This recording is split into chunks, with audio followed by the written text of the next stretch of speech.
Welcome to the Martin Bailey Photography Podcast. It's October 22, 2018, and this is episode 636.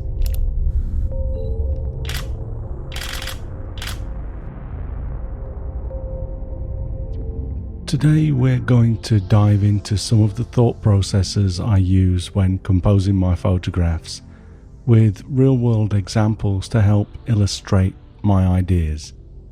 This post is a continuation of last week's post, in which I relayed many of the shooting methods that I use to ensure that I get great quality images without having to spend lots of time finessing my photos on the computer.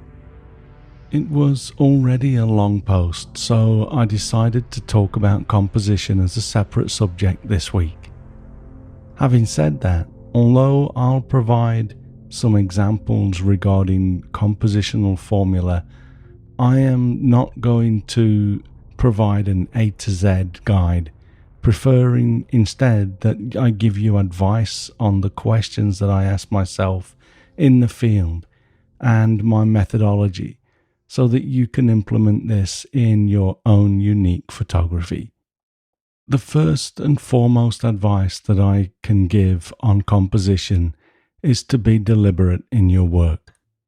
Although I've met some very talented exceptions, the majority of the time, if you shoot without giving much thought to what you're doing, your images will be weak and unrefined. Of course, it's easy to just tell you to think about what you're doing, but it takes time to develop what I call a mental checklist, which you run through as you shoot to help with the considerations that you need to think through in order to decide on a pleasing composition. That post is at mbp.ac/498 if you want to check that out. The good news is that the more you shoot, the more automatic many of these decisions become, and that leaves us free to ask the questions that lead us to our most compelling compositions. Some of the main questions I ask myself as I start to approach any scene, for me, start with my exposure settings, which I mostly decide in this order. Keep in mind that I work in manual mode most of the time, so I'm changing my settings while looking through the viewfinder and checking where the caret on the meter falls based on the meter reading, and adjust from there with my own interpretation of what's really happening with the light. The majority of the time, I start by setting my aperture, as this to me has the greatest effect on the appearance of my resulting photograph. You may have noticed that I use f/14 a lot for my landscapes, and that is because I like to get a lot of the scene in focus, and f/14 enables me to get a deep depth of field with most, if not all, of the scene in focus from the foreground to infinity. When using long telephoto lenses, the depth of field becomes shallower and shallower still as you focus closer to the camera, but you learn how much depth of field you get through experience. And also, I spent a lot of time, especially in my early days, using depth of field calculators, such as the one I now have in our Photographer's Friend app for iOS. The reason I try to avoid using an aperture much smaller than f/14 is diffraction that can start to creep in. Diffraction is caused by light spreading out as it passes through a very small hole, and I built in diffraction warnings to the depth of field calculator in Photographer's Friend to help show when this might start to affect your images as you stop down the aperture. In my tests last year, I actually found that my own lenses mostly don't really start to suffer from diffraction until I stop down to f/22, so continuing to use f/14 is more of a habit than a requirement, but it's enough to get the depth of field that I want with wider lenses. I explained all about diffraction and shared how you can test your own lenses in episode 549 if you'd like to check that out. And as usual, the short link for any episode is mbp.ac and then the episode number, so 549 in this case. I will, of course, use a wider aperture when I want a shallow depth of field. And also, sometimes it's simply too dark to stop down the aperture for more depth of field. For example, when I photographed this gentleman inside an irrigation channel in Morocco last year, there was so little light that I opened up my aperture to f4, the widest the lens I was using would go, before I even raised the camera to my eye. The next setting I decide on is usually the shutter speed. I've already decided what depth of field I want, and now I have to decide if I want to freeze the motion of anything that might be moving or allow it to move over time with a longer exposure. In Morocco, I actually try really hard to use aperture priority, as the street photography style environment makes manual a little difficult to keep up with sometimes. For this photograph, I ended up with a shutter speed of a 40th of a second, and that is really as slow as I'd like to risk shooting something like this at. To get to a 40th of a second, I actually had to dial in -2 stops of exposure compensation, because the dark environment was fooling the camera into thinking that it had to increase the exposure too much, which would have resulted in the man being overexposed and the dark background too bright. Even then though, the risk of using a 40th of a second shutter speed is that the man might move during the exposure, and also at 105mm focal length, even with image stabilization turned on, I'm risking introducing camera movement as well. The rule of thumb is that you use your focal length as your minimum handheld shutter speed, so 105mm would really give me 100th of a second for my minimum shutter speed. But in such low light conditions, we have to take some calculated risks. After setting my aperture and shutter speed based on what I need for the aesthetic values of the photograph, or based on restrictions placed on me by the environment, I generally adjust the exposure with the ISO. As I mentioned last week, it's important to not be afraid to crank up the ISO a little when necessary, as shooting with too low an ISO will introduce noise because the image gets too dark. You are actually less likely to see grain by increasing the ISO. Again, because I was using an automated exposure mode for this example photograph from Morocco, I had also turned on Auto ISO and set the minimum ISO for the camera to use at 6400. And that is what I shot this image at. What this means though is that I was at f4, my widest aperture, with a 40th of a second shutter speed, the slowest I wanted to risk shooting at, and the highest ISO. The resulting image was actually a little bit darker than I'd like it to have been, but with my hands tied, I rolled with it, and the grain was there, but acceptable.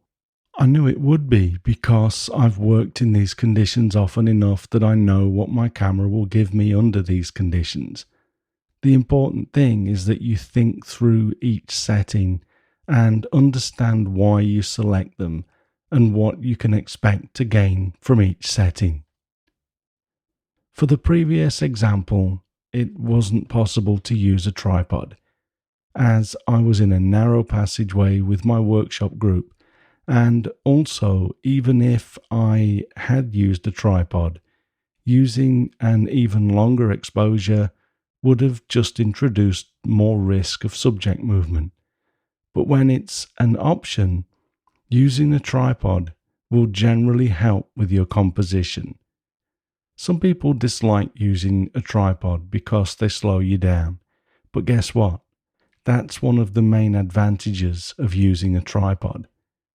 I use a tripod for 99% of my landscape work because it gives me the time and stability to really refine my composition. I am very careful about how I frame my images, and hand holding your camera, regardless of how steady you hold it, will always result in the camera moving around as you compose your photograph. It's impossible to really look at where each of the four edges of the frame fall and align them all perfectly at the same time. The only way to do that is to have the camera on a tripod and fix it in place. Another thing that I recommend is to flip your camera into live view, at least as part of your process, to check your composition. When you look through the viewfinder, although the scene is framed, it's still a three-dimensional scene, and our brains find it much easier to ignore distractions if we can move back and forth between the layers of the scene.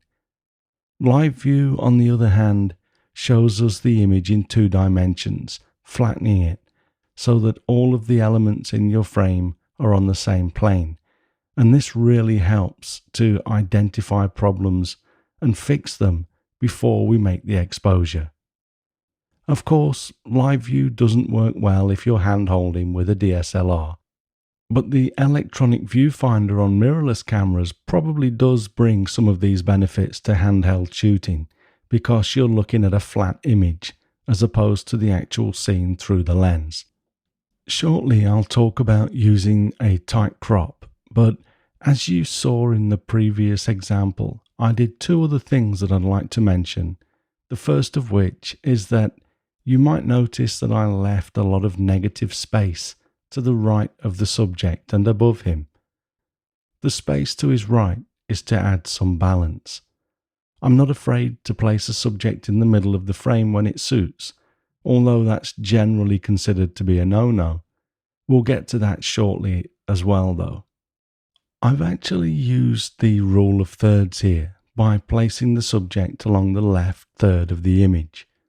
Although you'll probably hear people telling you to avoid the rule of thirds because it's overused, I really also want you to keep it in mind because we as an art-loving biological being find it pleasing to look at. Artists have been placing their subject on the third intersections of works of art for centuries. Of course, just plonking your subject on a third line won't help if it's badly lit and not well thought out. But in some circumstances, it's definitely a compositional technique to consider as an option. And definitely don't try to avoid it just because someone told you it's cliché. Make up your own mind. The reason that I added some space above this gentleman is to give him some space to look into. The light in the scene is coming from directly above, and I asked him to look up into this light. If I'd cropped the image off directly above his head, it would look unnecessarily cramped. The other thing that I did consciously was that I decided to crop off this gentleman's feet, simply because he was wearing white sneakers and that didn't really match the rest of his traditional clothing. Just as I don't want you to rule out the rule of thirds, I also want to dispel the common advice to not put your subject in the middle of the frame. Even though we call it the rule of thirds, it's not a rule at all, it's a guideline. Just one option from a plethora of compositional techniques to draw from as we see fit. As you can see from this photograph of a snow monkey, I chose to put the monkey's face smack in the middle of the frame, and I think it works this way. I was careful to get equal amounts of space all around the face, but notice too that the face isn't even sharp. I broke another so-called rule here by focusing on the monkey's wet fur rather than the face. To me, this adds a little bit of mystique, forcing the viewer to fill in the gaps for themselves. I've even partly obscured the monkey's eyes with its fur, again something that you might try to avoid, but I think this all helps to add a certain amount of emotion to this image. At least for me, I feel as though this monkey is deep in thought, because of the position of the face and the downward looking pose. but most of that is simply created by the composition. The reality is that the monkey was simply snoozing at the side of the hot spring bath, probably not thinking about anything more than its next meal. But we can read so much more into this because of the composition. Another reason the snow monkey photo works is because of the drama caused by the tight crop. This is the same for the image we'll look at later of the sand dune, where the tight crop works best, in my opinion. Quite often, getting in closer and focusing on the most interesting visual elements will give you a stronger image. The problem is that when we are actually in the field, somewhat overwhelmed by the beauty of our location, our brains tend to ignore the boring parts of the scene and trick us into thinking it's more beautiful than it is by focusing only on the elements that interest us. It's important to evaluate what it is exactly that is attracting you and think through your options to maximize the impact of those elements of interest. For example, here is a photograph of the mountains and glacial lagoon at Jökulsárlón in Iceland. I've never shared this photograph because it's absolutely boring. It's boring because going wide like this has left all of the individual elements of the scene so small that they lose their impact and drama. This is a somewhat extreme example, but to me, grabbing a long lens and finding details like the water flowing around the base of an iceberg can be a much more compelling image than a wider scene trying to include too many elements. Talking of elements, I also sometimes find that adding a human element to a scene can help the viewer to put themselves in the environment. As beautiful as the valley can be, one of the most popular photos from my first visit to Iceland turned out to be this one, where I jumped into the frame myself and looked out across the land.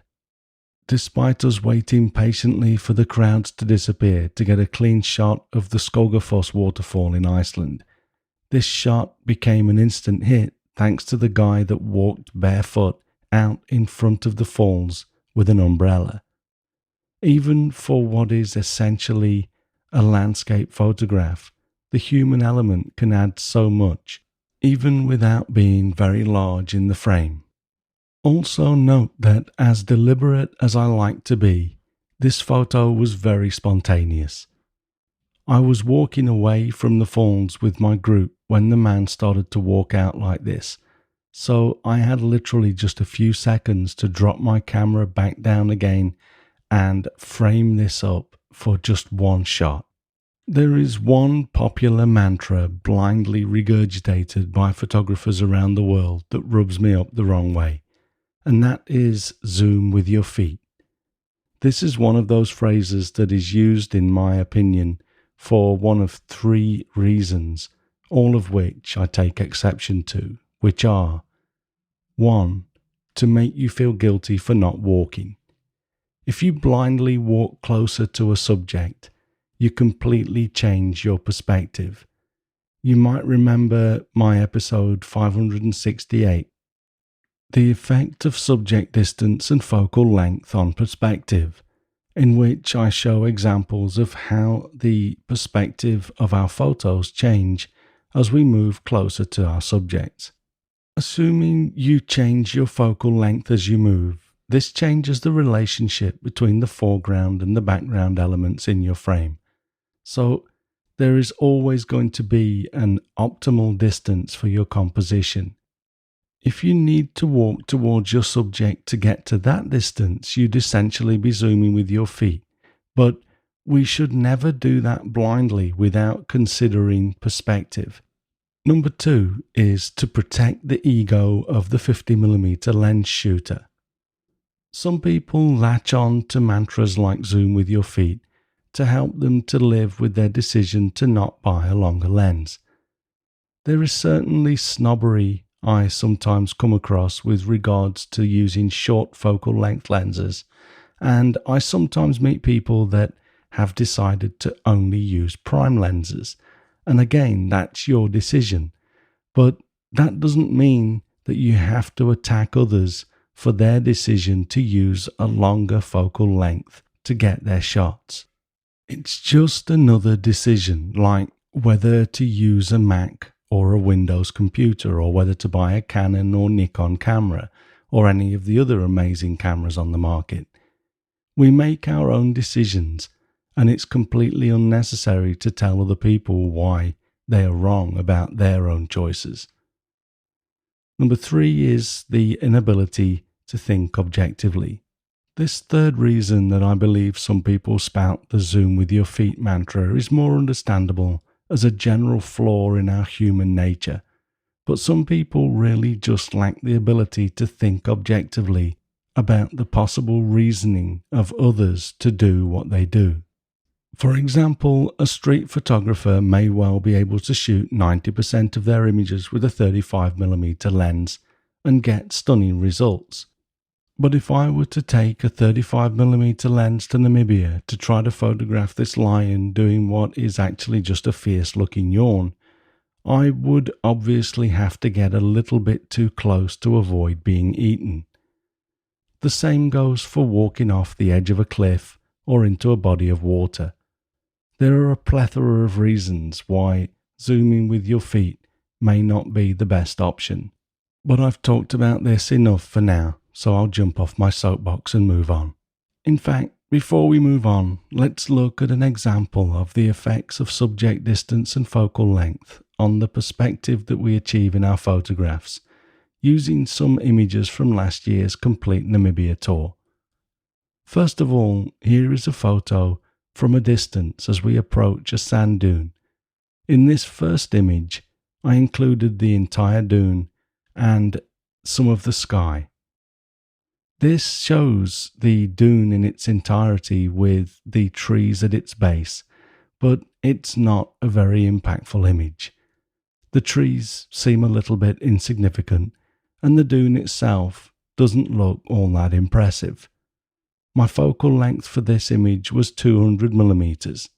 As we move closer, here is another photograph shot with a focal length of 148mm, which shows the trees much better because I'm closer to them now, but including the top of the sand dune makes it look much smaller than the previous shot. This is because of the relationship between the larger trees and because I'm now forming a more acute angle on the first peak of the dune, almost obscuring the more distant peak, making it look much smaller. I think it's a nicer photo than the first, but it doesn't do the sand dune any justice. This third image though, shot with a focal length of 312mm, enables me to completely fill the frame with the sand dune, which in my opinion does both the trees and the dune justice by balancing their visual weight in a more appealing way. You could argue that the dune appears larger in this final image than the first two, simply because we cannot see its edges. We have no clue as to how large the sand dune is, but we do know that it's at least 4 times larger than the trees. The other point that I wanted to make about this composition is that it also becomes harder to understand what you're looking at, with the darker shadow side and the texture on the sand apparently confusing some people, and I like that.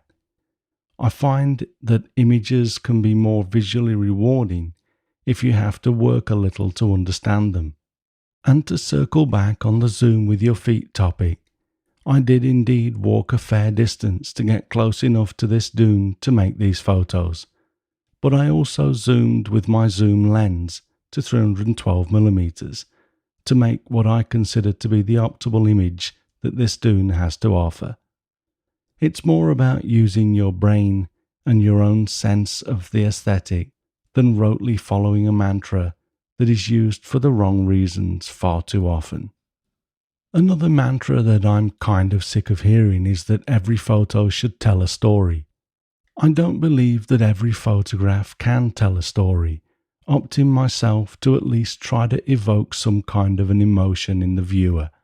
As I described, in my post about what makes a photograph fine art back in episode 589.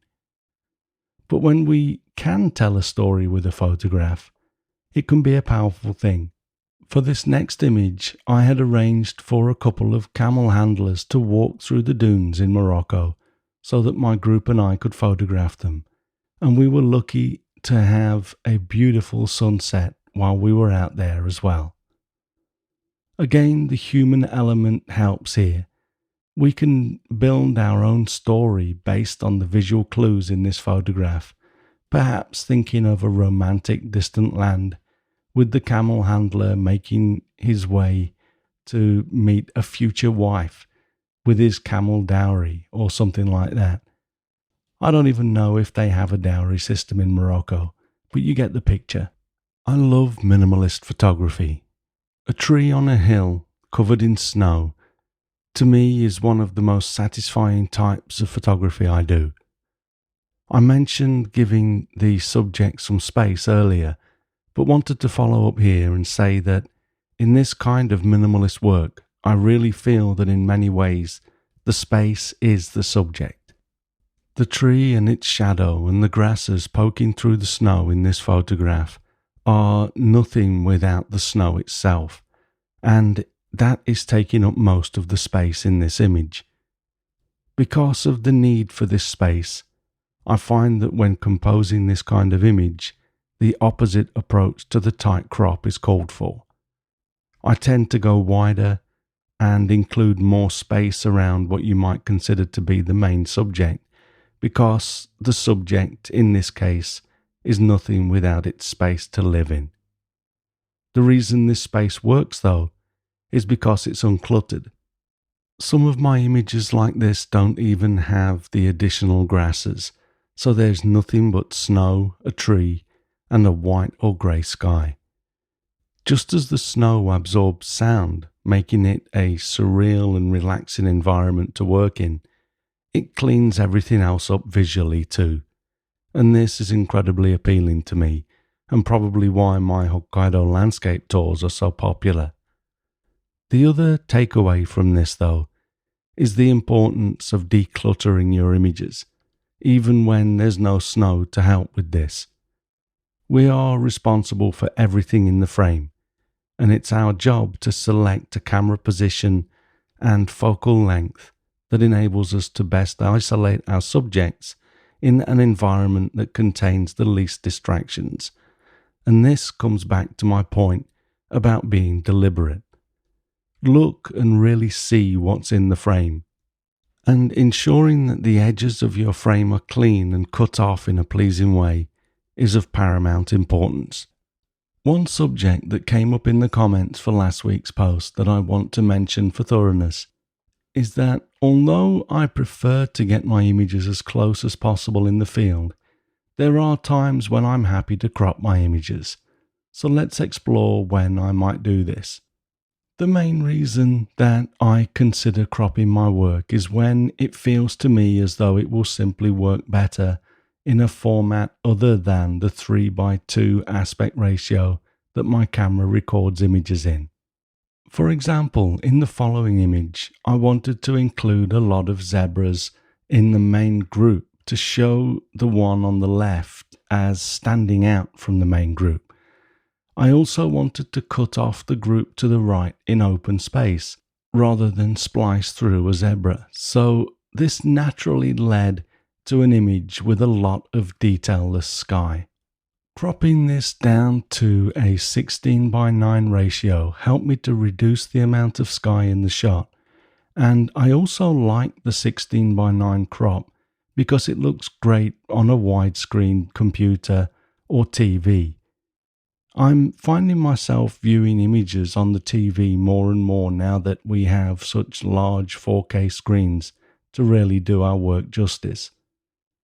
I will also try to decide on the crop when I'm shooting, but unlike my policy to not clone anything out that I didn't see in the field that I mentioned last week, for cropping, I'm fine with cropping it and just seeing what it feels like after the event.